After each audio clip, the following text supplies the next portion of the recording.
il y a plusieurs problèmes avec la consultation qui est annoncée. Puis la plupart de ces problèmes-là tournent autour du fait qu'on manque d'informations pour se prononcer adéquatement. Euh, Puis c'est pas quelque chose qui est extraordinaire là, que le ministère des Forêts nous consulte sans nous donner toute l'information. Il nous donne quelques pixels, alors que ça nous prendra un portrait global pour voir dans quel contexte ces pixels-là s'inscrivent. Puis concrètement, qu'est-ce que ça veut dire, ça?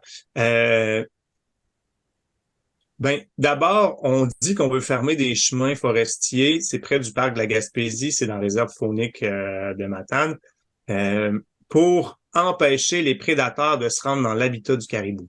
C'est reconnu que les chemins forestiers servent de voie d'accès pour les ours, pour les coyotes, pour se rendre dans l'habitat. Mais pourquoi ils servent de voie d'accès? Ben, c'est parce que c'est des bordures, il y a des petits fruits, il y a du feuillu le long des chemins.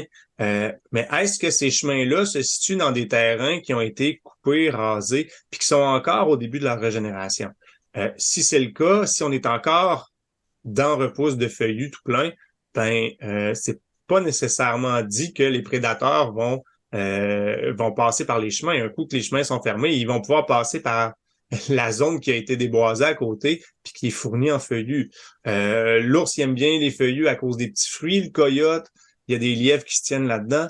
Fait qu'ils ils suivent les coupes forestières, ces deux prédateurs-là. C'est pour ça que quand on coupe proche de l'habitat du caribou, ben on se retrouve avec des problèmes de prédation de faim. Bon. Fait que est-ce que les chemins forestiers sont en zones qui ont été relativement récemment coupées puis qui sont encore en feuillus? Si c'est le cas, la fermeture de ces chemins-là, ben c'est bien peu dans le contexte de la protection du caribou.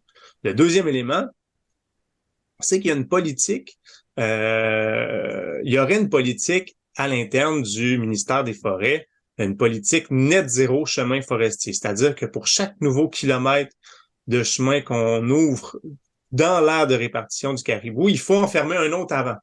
Mais là, est-ce que les 55 kilomètres de chemins fermés qui ont été annoncés, ils vont permettre d'ouvrir 55 kilomètres de nouveaux chemins forestiers qui vont donner accès à des nouveaux parterres de coupe dans l'aire de répartition du caribou puis qui vont accélérer la destruction de son habitat?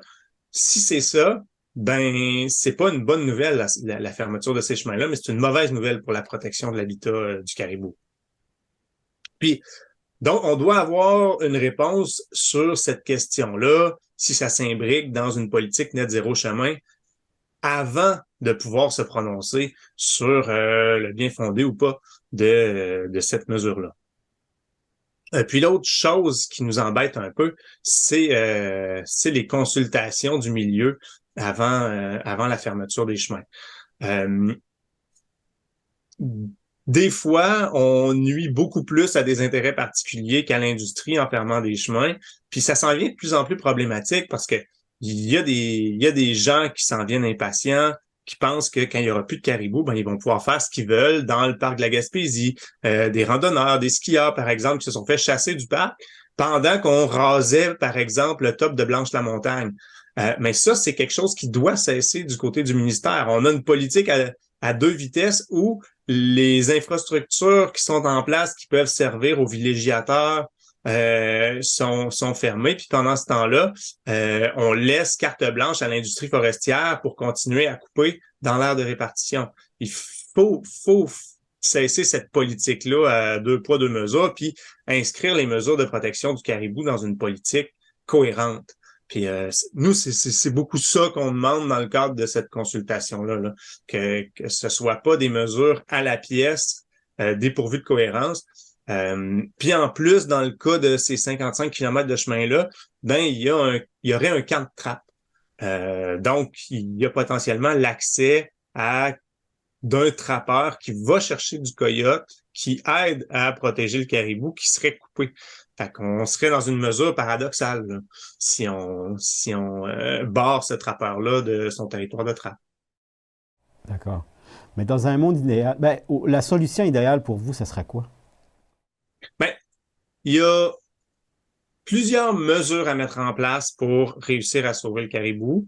La première, c'est le projet d'élevage et de remise en liberté. C'est-à-dire qu'il faut permettre aux faons de vieillir loin des prédateurs avant de retourner en nature. Puis il faut leur donner faut leur donner un entraînement d'adaptation. Si on élève des faons en captivité pour les remettre en liberté, ben après ça, il faut les remettre en contact avec des chiens qui sont dressés pour leur faire peur, pour qu'ils réapprennent la peur naturelle des prédateurs. Fait que ça, c'est un morceau du puzzle qui est à ce moment-ci incontournable. Le taux de recrutement qu'on appelle là, le nombre de nouveaux caribous qui survit dans le cheptel à chaque année est plus assez élevé pour garantir l'augmentation naturelle de la population. Puis si on veut sauver les caribous de la Gaspésie, ben on doit y aller avec un projet d'élevage et de remise en liberté de nos caribous. Fait que ça, c'est un des volets qui est très important de mettre en place assez rapidement. Puis les enclos que le ministère a construits pourraient servir là comme enclos de transition entre le point d'élevage puis la remise en liberté complète en nature des jeunes faons. Sinon, ben il faut rétablir l'habitat, faut redonner les conditions propices à la prolifération de l'espèce. Puis ça veut dire quoi? Ça veut dire qu'il faut agrandir le périmètre essentiel pour le caribou, interdire les coupes forestières dans ce périmètre-là et travailler à réhabiliter ces écosystèmes-là. Puis la fermeture de chemin peut faire partie, devra faire partie des mesures de réhabilitation de l'habitat du caribou. Ça, c'est certain. C'est juste qu'il faut que ce soit fait dans le contexte d'une politique qui soit cohérente.